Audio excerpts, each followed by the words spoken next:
let's talk ISO because no, it is not just a number. So what is the different types of ISO in our cameras?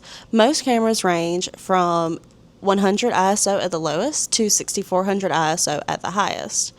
How do you know which ISO to use for different lighting conditions? In an area with crisp, bright light, use ISO 100. Kind of the generic everyday sweet spot for an ISO is 400, and that can work through a variety of lighting conditions, especially if you adjust your aperture and shutter speed accordingly.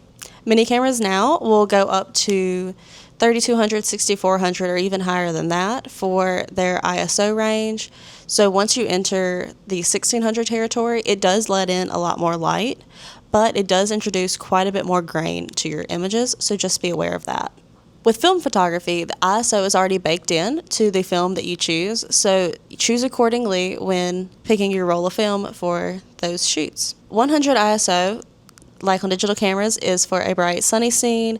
400 is kind of a generic one to use, but it's also really good in cloudy circumstances. If you're going to use 800 ISO film, it's really good for an indoor or like darker portrait photo. ISO is like your light sensitivity cheat code. A lower ISO means less light but more detail, whereas when you bump up the ISO, it does let in more light, but it also introduces quite a bit more grain. What ISO do you usually shoot at? Comment below. Also, leave any tips for lighting for new photographers. Bye.